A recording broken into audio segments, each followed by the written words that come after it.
حضرت بلال بن الحارث مزنی جب قحط پڑ گیا، حضرت عمر فاروق کا دور ہے،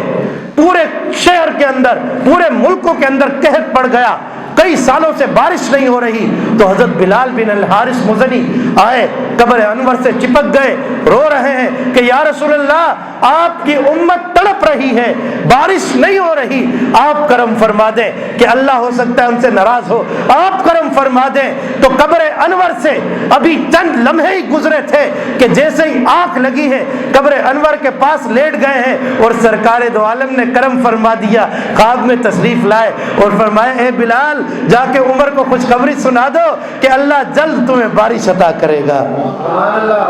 اور کہو کہ عمر کو ہمارا سلام کہنا، اور کہو کہ عمر سے کہنا کہ تھوڑی نرمی کر لیا کرے، بسا اوقات اتنی سختی بھی اچھی نہیں ہوتی۔ تو حضرت بلال اٹھے جوش کے اندر اور بھاگے بھاگے حضرت عمر فاروق کے پاس گئے اور انہیں خوشخبری سنائی کہ بہت جلد اللہ تعالیٰ قحط کو دور کر دے گا۔ تو پتہ کیا چلا کہ صحابہ کو جب بھی کوئی مشکل پیش آتی تھی دربار مصطفیٰ میں جاتے تھے، صحابہ کو جب بھی مشکل آئی دربار مصطفیٰ میں گئے اور دربار مصطفیٰ سے کبھی خالی نہیں لوٹے۔ اور صرف یہی نہیں، ایک اور روایت سنا کر بس اپنے واقعے کو ختم کروں گا، وہ یہ کہ جب ایک اور موقع پر جب مدینے میں قحط پڑ گئے، یہ تو وہ قحط تھا جو آج سب کچھ ہر شہر میں تھا، لیکن ایک وقت ایسا آیا کہ صرف مدینہ منورہ میں قحط پڑ گیا تو لوگ پریشان،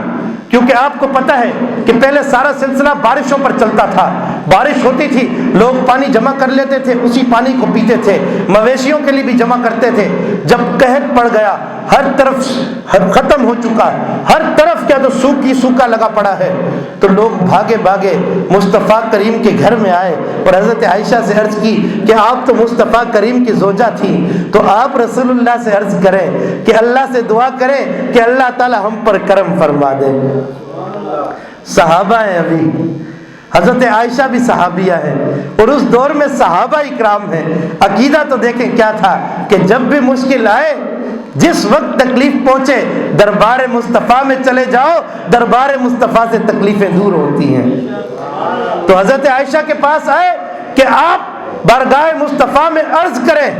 کہ اللہ تعالی ہم پر کرم فرمائے۔ حضرت عائشہ نے کہا کہ ایسا کرتے ہیں کہ یہ تو معاملہ بڑا نازک ہے، دربار مصطفیٰ میں بھی عرض کریں گے، لیکن ایک کام کرو کہ گنبد خضرا، یہ جو گنبد ہے یہ تو بعد میں بنایا گیا، لیکن اس وقت جو چھت تھی فرمایا کہ چھت کو تھوڑا سا ہٹا دو تاکہ آسمانوں پر قبر مصطفیٰ کی جھلک نظر آ جائے۔ فرمایا جیسے ہی تھوڑی سی چھت کو ہٹایا گیا، نظارہ آسمان نے قبر مصطفیٰ کا دیکھا تو فوراً جھلک پڑا، اتنا جھلکا، اتنا برسا جیسا کہ برسوں سے اس کے آنسو تھمے ہوئے ہوں اور رکے ہوئے ہوں۔ فرمایا اتنا برسا کہ لوگوں نے اپنے پانی جمع کرنا شروع کر دیے، یہاں تک کہ سبزہ دوبارہ اگنا شروع ہو گیا۔ تو قبر مصطفیٰ کی بڑی برکتیں ہیں، اور جس جگہ پر جیسے کہ میں نے کل بھی کہا تھا میرے نبی کریم کا جسم اثر لگا ہوا ہے، علماء نے لکھا ہے کہ وہ مقام اللہ کے عرش سے بھی زیادہ افضل ہے۔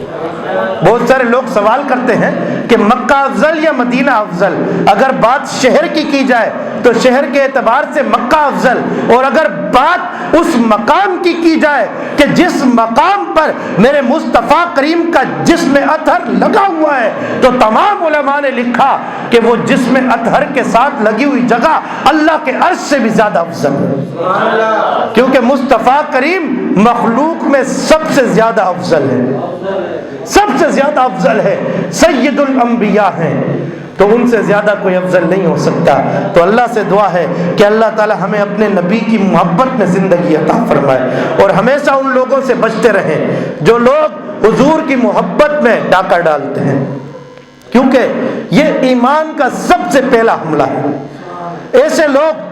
جب بھی کسی مجلس میں بیٹھیں اور آپ کو محسوس ہو کہ حضور کی محبت میں کمی کی جا رہی ہے اور حضور کے معاملات میں کوئی عیب نکالا جا رہا ہے، تو فوراً وہ مجلس تبدیل کر دیں، کیونکہ وہ مجلس انسان نما شیطانوں کی مجلس ہوگی